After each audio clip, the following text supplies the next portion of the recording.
DJ DRK DJ DRK DJ DRK DJ DRK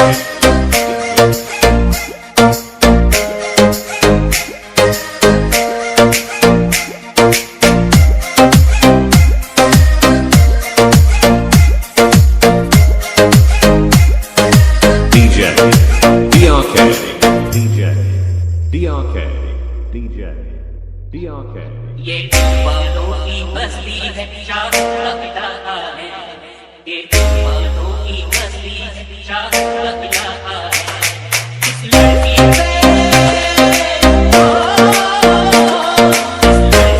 آیا ہے تو بڑی پٹاخہ ہے یہ بالوں کی بستی ہے شاہ لگتا ہے یہ بالوں کی بستی ہے شاہ لگتا ہے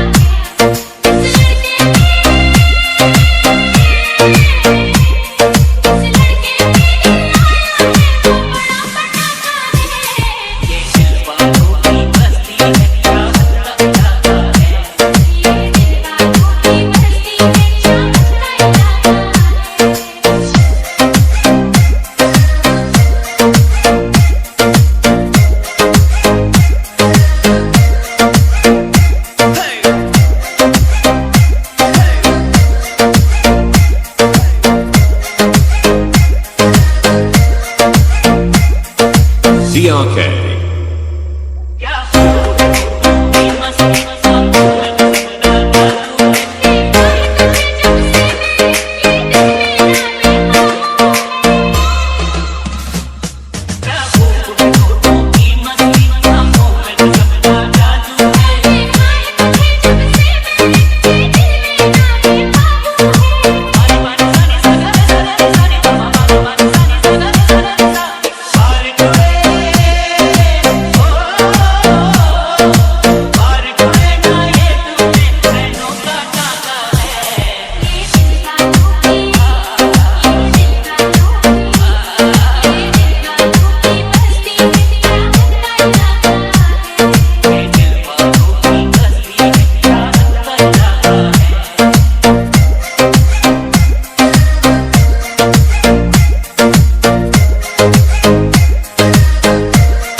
DRK DRK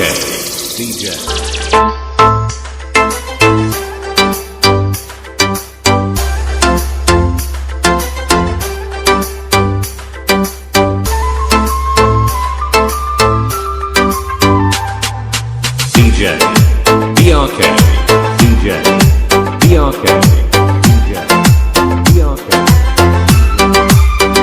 یہ تیری آنکھیں چھپی چھپی یہ تیرا چہرہ کھلا کھلا تیری آنکھیں چھپی چھپی یہ تیرا چہرہ کھلا کھلا بڑی قسمت والا ہے وہ بڑی قسمت والا ہے وہ پیار تیرا جسے ملا یہ تیری آنکھیں چھپی